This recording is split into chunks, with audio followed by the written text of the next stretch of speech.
ఇప్పుడు మరొక దుర్మార్గమైన ఆలోచనకు సిద్ధమవుతున్న తరుణంలో ఇప్పుడు తాను తీసుకున్న గోతులో తానే పడుతోంది పాకిస్తాన్. దానికి సంబంధించిన big and war breaking news చూస్తున్నారు. సరిహద్దులో ఉద్రిక్తతల వేళ పాకిస్తాన్ కు మరో షాక్ తగలబోతోంది.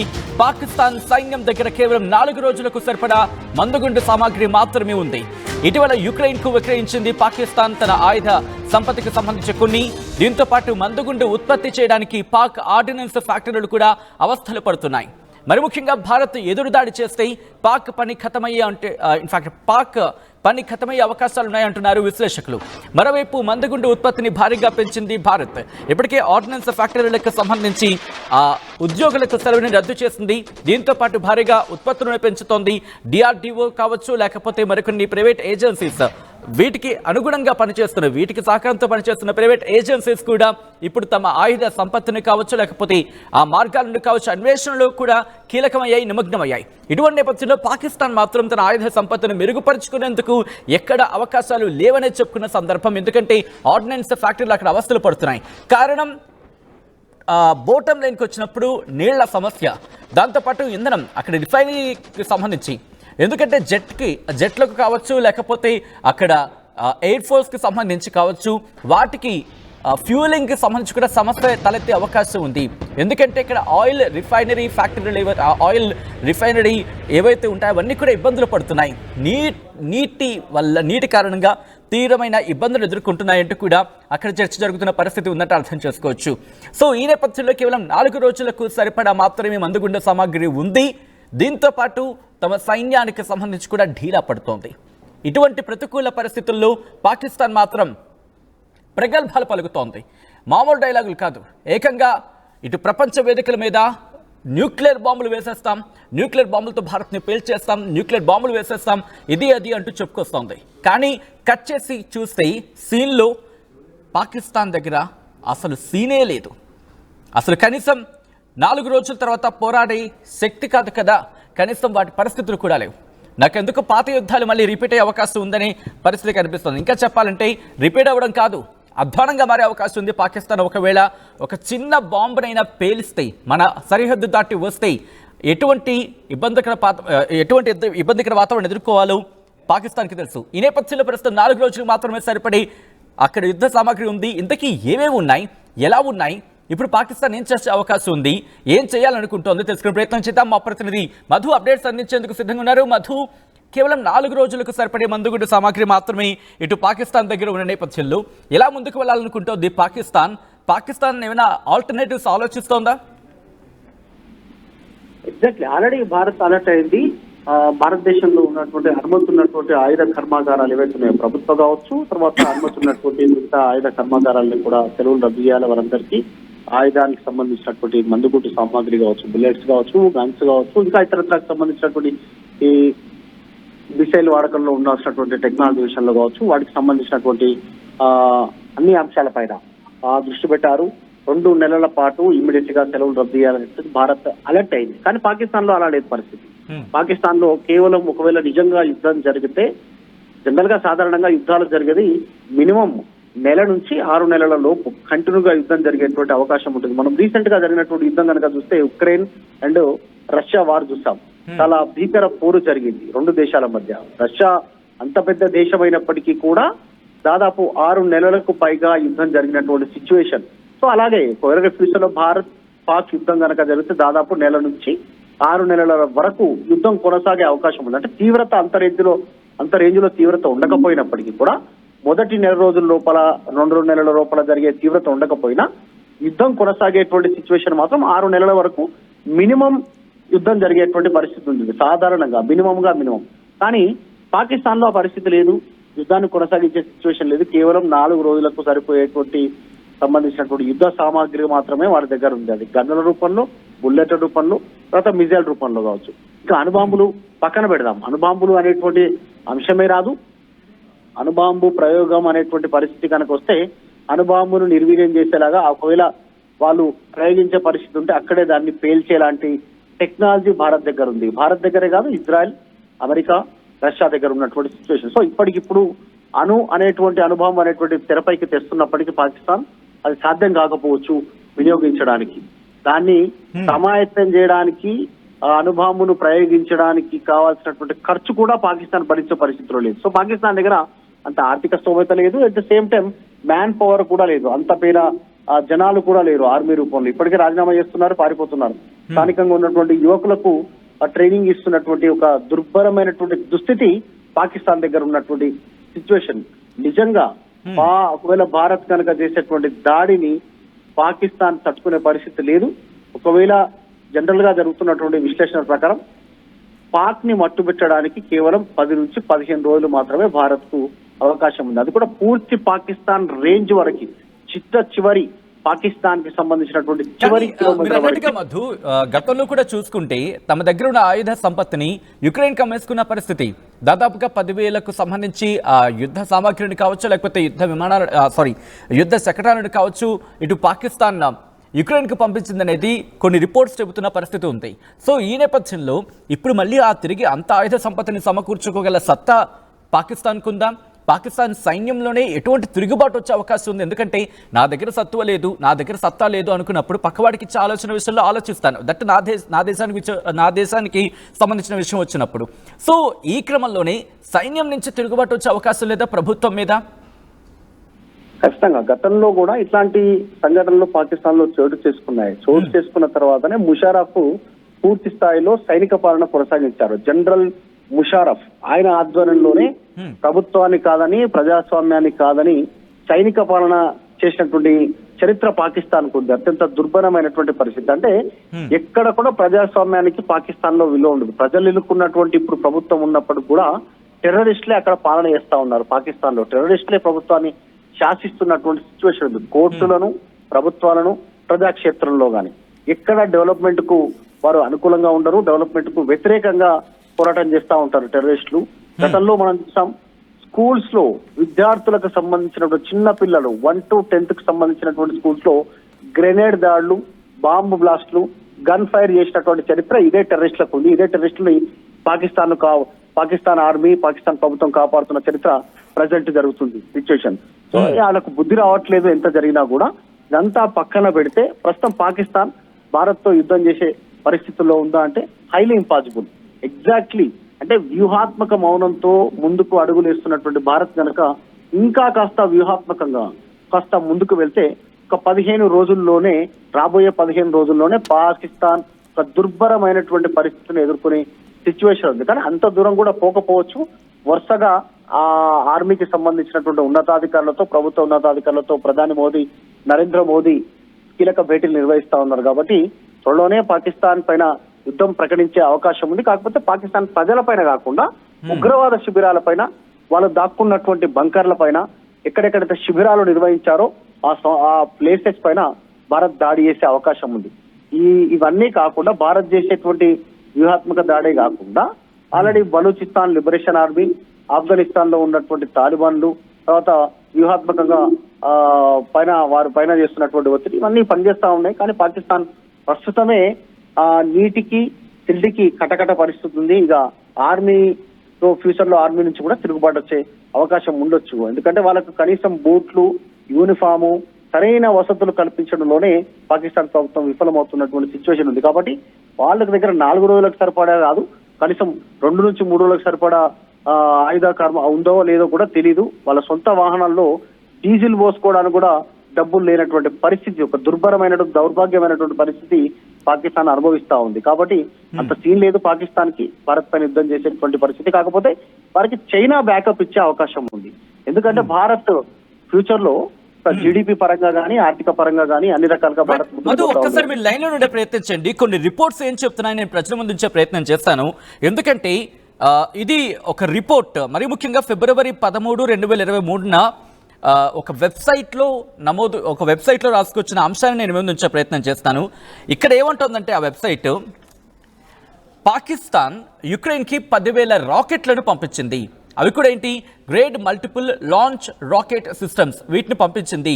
ఎప్పుడు అనేది అంశానికి సంబంధించి ఇక్కడ క్లియర్గా మెన్షన్ చేయలేదు. బట్ అంతకన్నా ముందు పాకిస్తాన్ అధికారులు ఇటు ఎమినేషన్ షిప్పింగ్, మరి ముఖ్యంగా కరాచీ పోర్ట్ నుంచి ఈ ఆయుధాలని షిప్మెంట్ చేయడం జరిగింది. వాటికి ఆయుధాలను షిప్మెంట్కి సంబంధించి వాళ్ళు అప్రూవల్ ఇచ్చారు అనేది ఆ కథనం సారాంశం. దాంతోపాటు ఇవన్నీ ఎలాగ వెళ్ళాయి, యుక్రెయిన్కి వెళ్ళాయి. ఎట్లా, జర్మన్ పోర్ట్, ఎందన్లోని జర్మన్ పోర్టు, అలాగే పోలాండ్ త్రూగా అక్కడికి వెళ్ళడం జరిగింది అనేది ఆ రిపోర్ట్లో చెప్పుకొచ్చారు. దాంతోపాటు ఇంకా ఏం చెప్పుకొచ్చారంటే పాకిస్తాన్ ఆయిల్ ప్రైసెస్ని రెడ్యూస్ చేసుకోవడానికి రష్యా నుంచి తెచ్చుకుంది అనే అంశానికి సంబంధించి కూడా ఇక్కడ చెప్పుకొస్తున్నాయి. దాంతోపాటు ఆ లాస్ట్ లైన్లో జనవరి అంటే ఫిబ్రవరిలో కాబట్టి రిపోర్ట్ వచ్చింది, దానికన్నా ముందు అంటే ఒక నెల ముందు పాకిస్తాన్ 159 కంటైనర్స్, ఒక్కసారి నోట్ చేసుకునే ప్రయత్నం చేయండి, గుర్తుపెట్టుకునే ప్రయత్నించండి. 159 కంటైనర్స్తో ఈ ఎమ్యునేషన్స్ని పంపించింది యుక్రెయిన్కి. ఎక్కడి నుంచి? కరాచీ పోర్ట్ నుంచి. అలాగే దాంతోపాటు కరాచీ పోర్ట్ నుంచి పోలాండ్లోని ఒక పోర్టుకి పంపించింది. దాంట్లో ఏవే ఉన్నాయి? 155 mm ప్రొజెక్టైల్స్ ఉన్నాయి, M4A2 ప్రొపెలింగ్ బ్యాగ్ ఛార్జర్స్ ఉన్నాయి, M82 ప్రైమర్స్ అండ్ PDM ఫ్యూజర్స్ ఉన్నాయి అనేది ఆ రిపోర్ట్లో చెప్పుకొచ్చారంటే క్లియర్ కట్గా అర్థమవుతోంది పాకిస్తాన్ దగ్గర.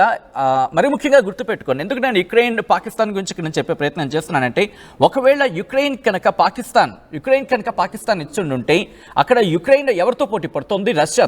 రష్యాతో పోటీ పడిన సందర్భంలో మరీ ముఖ్యంగా యుక్రెయిన్ ఉపయోగించింది డ్రోన్స్ లాంటి టెక్నాలజీ. అంత పెద్ద రష్యాని ఇంత చిన్న యుక్రెయిన్ ఢీకొట్టడానికి కారణం వాళ్ళ దగ్గర ఎమ్యునేషన్కి సంబంధించి వెస్ట్రన్ కంట్రీస్ ఇచ్చిన ఆయుధ సంపత్తి కావచ్చు, ఇలా ప్రొక్యూర్ చేసుకున్నా కావచ్చు, లేకపోతే వాళ్ళు సమకూర్చున్నా కావచ్చు. ఈ నేపథ్యంలో పాకిస్తాన్ వాళ్ళకి కొన్ని పంపించింది. గుర్తుపెట్టుకోండి, 10,000 రాకెట్లు, 1 కాదు 2 కాదు, ఏకంగా 10,000 రాకెట్లు కనుక పంపించింది అనుకుందాం, పరిస్థితి మారిపోయే అవకాశం ఉంటుంది. మధు, ఒక్కసారి మీరు లైన్లో ఉండండి. వాళ్ళు ఇన్ని ఆయుధాలు ఇచ్చేసిన తర్వాత కూడా మాక్ డ్రిల్స్ చేయడం జరుగుతోంది, యుద్ధ విన్యాసాలు చేస్తున్నారు, యుద్ధ ప్రిపేర్నెస్కి సిద్ధమవుతున్నారు. ఒక్కసారి అవి చూద్దాం, ఆ తర్వాత మళ్ళీ డీటెయిల్గా మాట్లాడుకుందాం. ఒకసారి ఆ విజువల్స్ చూద్దాం.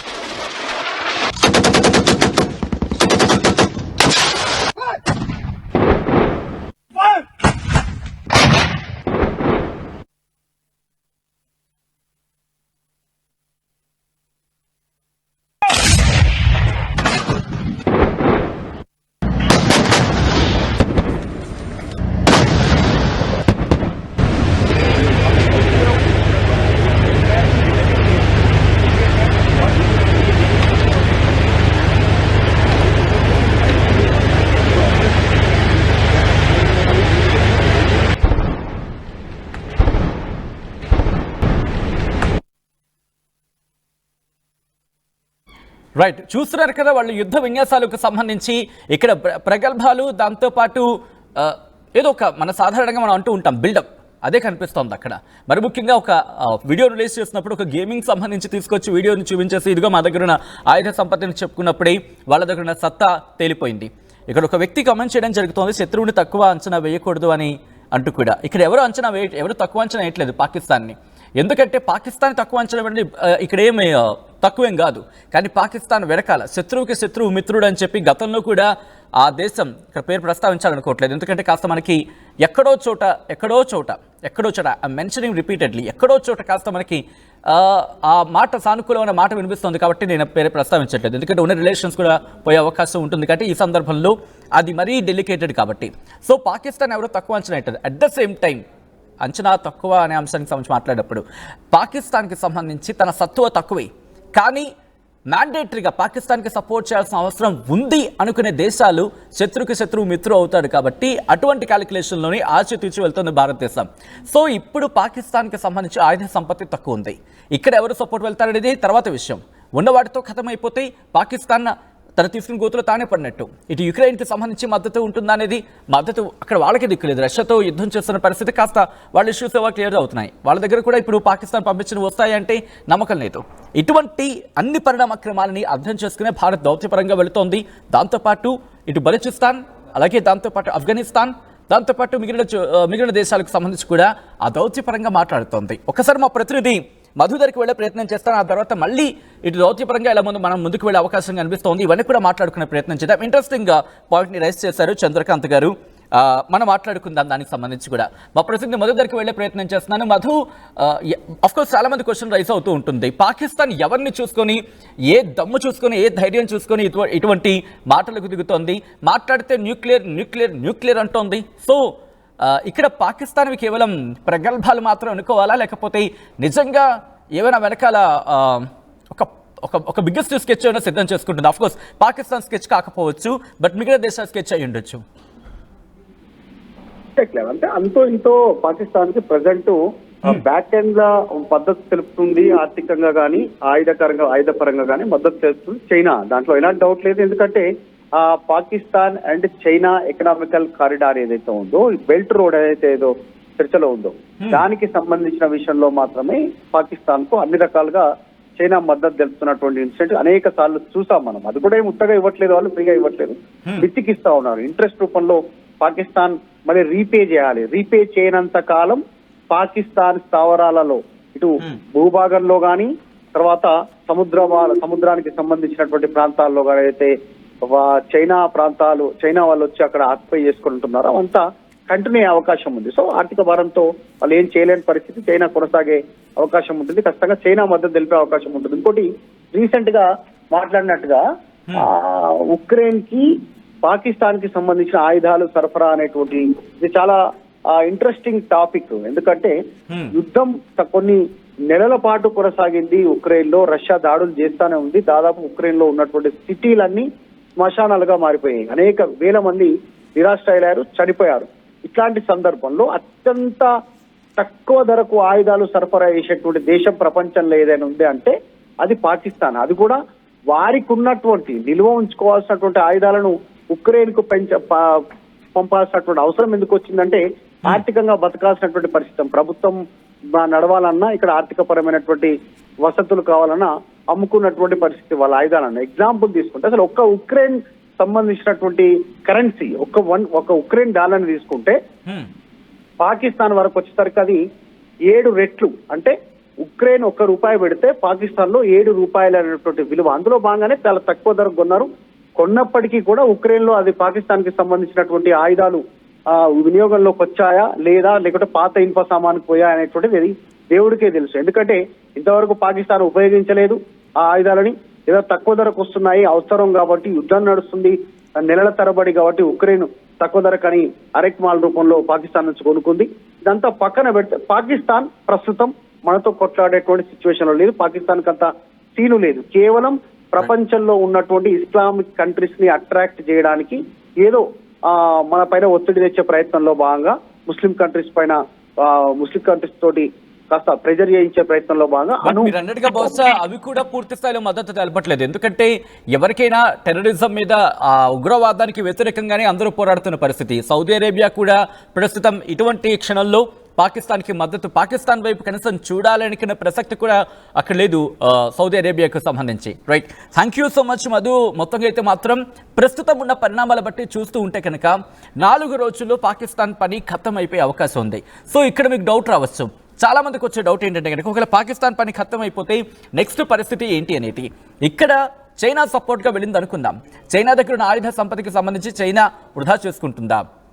అదొకటి బిగ్గెస్ట్ క్వశ్చన్ మార్క్. ఎందుకంటే ఇప్పుడు ప్రెసెంట్ మనం మాట్లాడుకుంటుందంతా ఎకానమీకి సంబంధించి, ఎదుగుదలకు సంబంధించి, అభివృద్ధి నేపథ్యంలో చైనా ఇటు అమెరికా స్థానాన్ని ఆక్రమించుకోవాలి అనుకున్నప్పుడు ఒకవేళ చైనా కనుక అనవసరంగా పాకిస్తాన్కి ఆయుధ సామాగ్రిని సమకూర్చిన ఆయుధ సామాగ్రిని అక్కడ తెచ్చిపెట్టినా బలూచిస్తాన్నే దెబ్బేసేస్తుంది. మన వరకు వెళ్ళవలసిన అవసరం లేదు.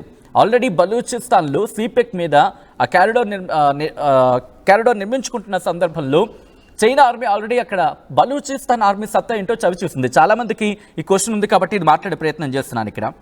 ఒకవేళ బలూచ్ లిబరేషన్ ఆర్మీ దిగినప్పుడు బలూచ్ లిబరేషన్ ఆర్మీ సగం ఖాళీ చేస్తుంది అనుకుందాం దిగిన బలగాల్ని. అప్పుడు ఏమవుతుందని అది పాకిస్తాన్కి సంబంధించి ఇంటర్నల్ ఇష్యూ. సో ఇంటర్నల్ ఇష్యూలో చైనా కనుక తన సత్తా సగం కోల్పోయింది అనుకుందాం, తన దించే బలాల్ని. ఆ తర్వాత భారత్ పాకిస్తాన్ సెంట్రిక్గా వెళితే అఫ్కోర్స్ అంత దిగే అవకాశం కనిపించట్లేదు. ఎందుకంటే ట్రేడ్ విషయంలో భారత్ సాయం కోరింది చైనా. కాబట్టి ఇప్పుడు అనవసరంగా డీల్ అంశానికి సంబంధించి మెలికపడే అవకాశం ఉంటుంది కాబట్టి వెళ్ళదు. ఒకవేళ అది కూడదు అనుకుంటే కనుక ఒకవేళ చైనాకి భారత్కి మధ్య పాకిస్తాన్ వేదిక గొడవ జరిగినా ఇబ్బంది అయినా భారత్ కోల్పోయేది ఏముంటుందో తెలియదు, కానీ చైనా మాత్రం తను అనుకున్న స్థానాన్ని కోల్పోయే ప్రమాదం ఉంటుంది. సో ఎప్పుడైతే చైనా వీక్ అవుతుందో అమెరికా చైనా మీద డామినెన్స్ని కంప్లీట్గా చూపిస్తుంది. వేరాస్ అది చైనాకి ఇష్టం లేదు. అలా జరిగితే చైనాకి అత్యంత ప్రమాదకరంగా మారే అవకాశం ఉంటుంది. ఎప్పుడైతే చైనాకి ఇబ్బంది ఉంటుందో, రిమెంబర్ రష్యా మనకి అండగా ఉంటుంది. మనకి రష్యా ఎప్పటి నుంచో మిత్రుడు.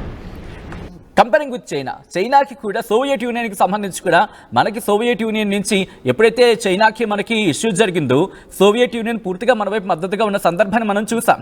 కాబట్టి అప్పటి నుంచి మనకి రష్యా మనకి మద్దతుగా ఉంది, దన్నుగా ఉంది.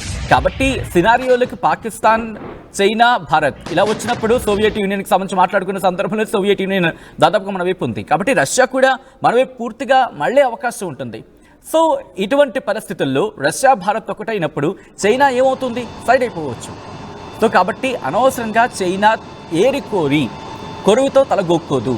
ఒకవేళ ఆన్ ద అదర్ హ్యాండ్ ఇంకా ఏవైనా ప్రత్యామ్నాయాలతో వెళ్ళాలని చూసే ప్రయత్నం చేస్తే కనుక ఆ దెబ్బ ఎలా ఉంటుందనేది ఇప్పటికే చూస్తోంది. కాబట్టి ఆచితూచి అడుగులు వేస్తోంది. అమెరికా ఇప్పుడు భారత్కు చాలా అనుకూలంగా ఉంది. ఇది మాత్రం చైనా మర్చిపోదు. అనుకూలంగా అమెరికా ఉంది, రష్యా కూడా మద్దతుగా ఉంది.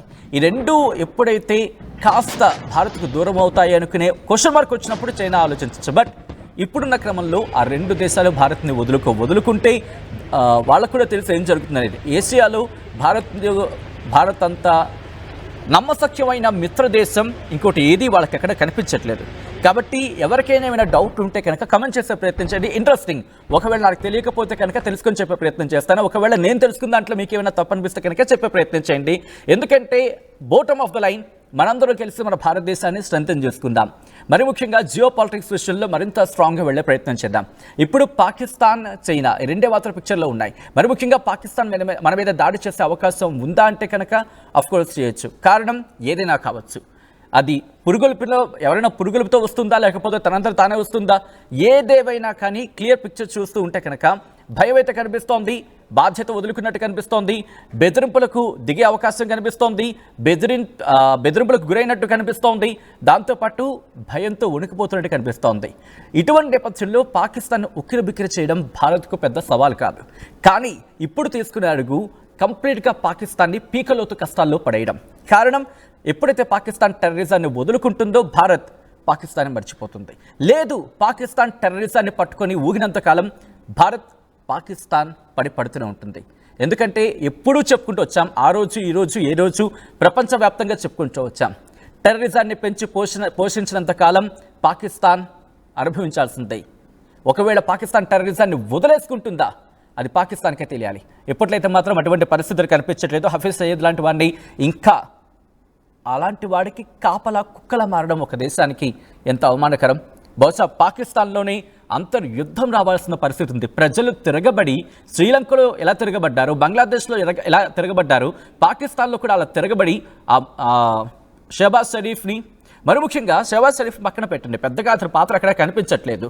ఏదో కీలుబొమ్మ అంటారు కదా, అలా మారడేమో అనిపిస్తూ ఉంటుంది. కానీ ఆసిఫ్ మునీర్కి సంబంధించి ఆసిఫ్ మునీర్ భర్తం పడితే మీ సగం ఇష్యూస్ తేలిపోయినట్టే. ఆ హఫీజ్ సయ్యద్ గారిని కూడా వాడికి ఇంటి కాపలాన మీరు పెట్టే డబ్బులు, మీ చేతిలో ఉన్న ఆ సొమ్ము వాడికి రక్షణగాన, ఒక ఉగ్రవాదికి రక్షణగాన, మీకు తినడానికి ఆ తిండి గింజల కోసం ఇచ్చిన డబ్బుల్ని వాడి రక్షణ కోసం ఉపయోగించడమా? మీరు మాట్లాడాలి, మీరు తిరగబడాలి. అప్పుడే మీకు రక్షణ, మీ దేశానికి ఆ మాత్రం కాస్త సేఫ్ అనేది దొరుకుతుంది. కానీ ఇప్పట్లో మాత్రం అటువంటి పరిస్థితి కనిపించట్లేదు. పాకిస్తాన్ గుర్తుపెట్టుకో, నీ సమాధానం, నీకు కావాల్సిన సమాధానం కొద్ది రోజుల క్రితం అమిత్ షా అన్నట్టుగా మీకు కావాల్సిన సమాధానం దొరుకుతుంది. సమాధానాన్ని భారత్ రాబడుతుంది, వడ్డీతో సైతం.